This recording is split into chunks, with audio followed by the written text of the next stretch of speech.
1 साल से मणिपुर शांति की राह देख रहा है। उसके पहले 10 साल शांत रहा। जो चुनाव के आवेश में अतिरेक हो गया, उससे मुक्त होकर हमको आने वाली बातों का विचार करना है। पुराना गन कल्चर समाप्त हो गया ऐसा लगा। अचानक जो कलह वहां पर उपज गया या उपजाया गया, उसकी आग में अभी तक जल रहा है। चुनाव संपन्न हुए, उसके परिणाम भी आए, कल सरकार भी बन गई, ये सब हो गया, लेकिन उसकी चर्चा अभी तक चलती है। जो हुआ वो क्यों हुआ, कैसे हुआ, क्या हुआ,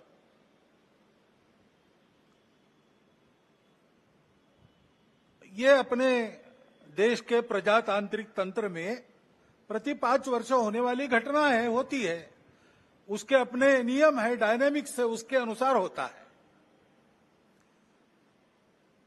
अपने देश के संचालन के लिए कुछ निर्धारण करने वाला वो प्रसंग है, महत्वपूर्ण है। लेकिन हम चर्विचर्वण करते रहे, इतना महत्वपूर्ण क्यों है? समाज ने अपना मत दे दिया, उसके अनुसार सब होगा। क्यों, कैसे, इसमें संघ के हम लोग नहीं पढ़ते।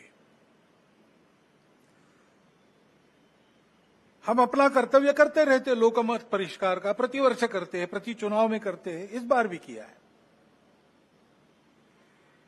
बाकी क्यों हुआ, क्या हुआ, इस चर्चा में पढ़ते नहीं, क्योंकि आज ही, कल ही आदरणीय सत्यप्रकाश महाराज जी ने हमको एक वचन बताया कबीर जी का। सार रूप में हम लोग उस प्रकार से विचार करते हुए इन सब बातों को देखते हैं।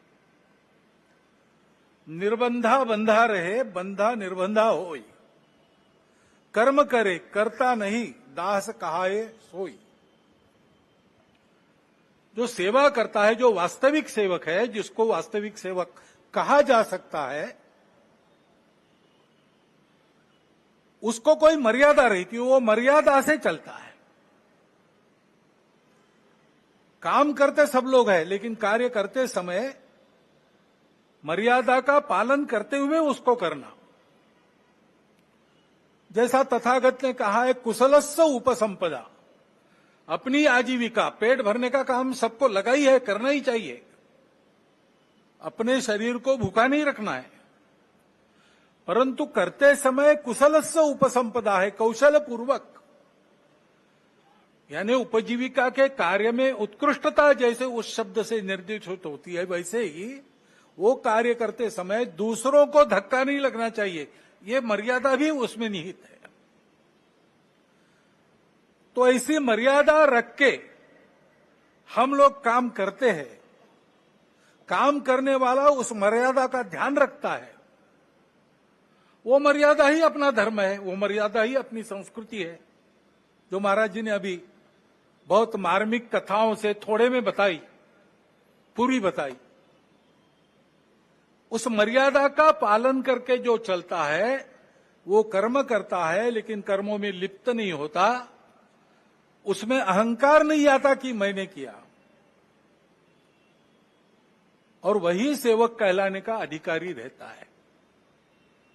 ये उक्ति कल जब उन्होंने सुनाई तो मेरे मन में आया कि अपना विचार क्या है, संघ कैसे चलता है, उसको बताने का दूसरा कौन सा उपाय। सरल उपाय में यही है, 4 पंक्तियों में संघ की वृत्ति ध्यान में आती है। क्योंकि इन बातों में उलझे रहेंगे तो काम रह जाएंगे। और चुनाव प्रचार की या चुनाव में जो होता है उसकी बात ऐसी है, वास्तव में तो प्रजातंत्र की अनिवार्य आवश्यक प्रक्रिया है, और उसमें 2 पक्ष रहते हैं, इसलिए स्पर्धा रहती है। स्पर्धा रहती है तो दूसरे को पीछे करने का, स्वयं को आगे बढ़ाने का काम होता ही है, होना ही चाहिए। परंतु उसमें भी एक मर्यादा है, असत्य का उपयोग नहीं करना। चुने क्यों जा रहे लोग, संसद में जाएंगे, बैठकर अपने देश को चलाएंगे, सहमति बनाकर चलाएंगे। हमारे यहां तो परंपरा सहमति बनाकर चलने की है।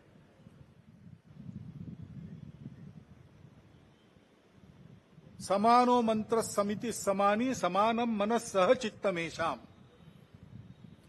इस सहचित्त पर विनोबा भावे जी की टिप्पणी है।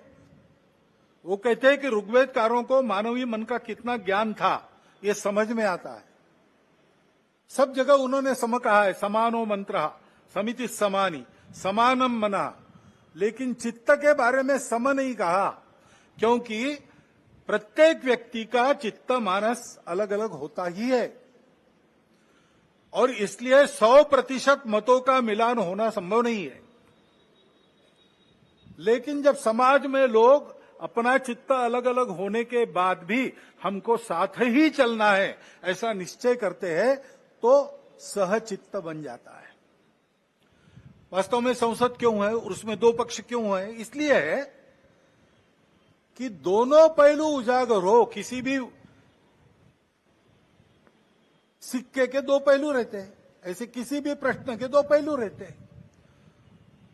एक पक्ष एक पहलू का विचार करता है तो दूसरे पक्ष ने दूसरा पहलू उजागर करना है ताकि जो होना है वो पूर्णतः ठीक हो, सहमति बने। इसलिए संसद बनती है, लेकिन ऐसी सहमति बनना स्पर्धा करके आए लोगों में थोड़ा कठिन भी रहता है और इसलिए हम बहुमति का आसरा लेते हैं। उसके लिए स्पर्धा चलती है। ये स्पर्धा है, कोई आपस का युद्ध तो है नहीं। जिस प्रकार ये बातें हुई, जिस प्रकार एक दूसरे को लताड़ना हुआ, जिस प्रकार प्रचार के दौरान हमारे करने से समाज में मनमुटाव बढ़ेगा, दो गठ बटेंगे, आपस में शंका संशय उत्पन्न होगा, इसका भी ख्याल नहीं रखा गया और विनाकारण संघ जैसे संगठनों को भी उसमें खींचा गया। टेक्नोलॉजी का सहारा करके असत्य बातें परोसी गई, नितांत असत्य। क्या शास्त्र का, विज्ञान का, विद्या का ये उपयोग है? सज्जन विद्या का ये उपयोग नहीं करते। विद्या विवादाय ये खलस्य, ऐसा कहा है। विद्या विवादाय धनम मदाय शक्ति परेशान परपीडनाय खलस्य साधो विपरीतमेतत् ज्ञानाय दानाय च रक्षणाय। विद्या का उपयोग प्रबोधन करने के लिए होता है, लेकिन आधुनिक विद्या टेक्नोलॉजी का उपयोग असत्य परोसने के लिए किया गया। ऐसे से देश कैसे चलेगा भाई? आखिर सबको देश ही चलाना है ना। दो पक्ष है, विरोधी पक्ष कहते हैं, मैं प्रतिपक्ष कहता हूं। वो विरोधी नहीं है, उसको विरोधी मानना भी नहीं चाहिए।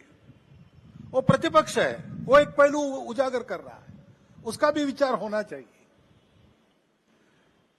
ऐसा जब चलना है तो चुनाव लड़ने में भी एक मर्यादा होती है। उस मर्यादा का पालन नहीं हुआ, क्योंकि उसका पालन होना इसलिए आवश्यक है कि हमारे देश के सामने चुनौतियां समाप्त नहीं हुई। अब सरकार बन गई, वही सरकार फिर से आ गई, एनडीए। अब ये ठीक है, पिछले 10 वर्षों में बहुत कुछ अच्छा हुआ है।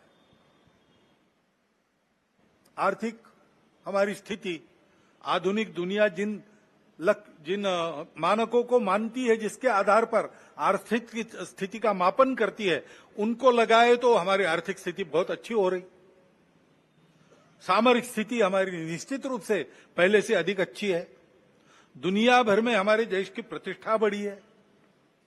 कला क्षेत्र में, क्रीड़ा क्षेत्र में, ज्ञान विज्ञान के क्षेत्र में, संस्कृति के क्षेत्र में हम सब लोग विश्व के सामने आगे बढ़ रहे हैं। हमको धीरे धीरे मानना विश्व के प्रगत देशों ने भी शुरू किया है। लेकिन इसका मतलब ये नहीं है कि हम चुनौतियों से मुक्त हुए। अभी उन बातों से मुक्त होकर जो चुनाव के आवेश में अतिरेक हो गया, उससे मुक्त होकर हमको आने वाली बातों का विचार करना है, समस्याओं से राहत लेनी है कि वसुधैव कुटुंबकम, और सृष्टि अपनी माता है। हम सृष्टि के विजेता नहीं है, हम सृष्टि के अंग है। वो माता है, उसका दोहन करना है, उसका पोषण होना चाहिए, इस पर ध्यान देना है। उस ढंग से विकास की रीति, उस ढंग से अपने विकास के प्रतिमान हमको बनाने पड़ेंगे। उसके लिए देश में शांति चाहिए।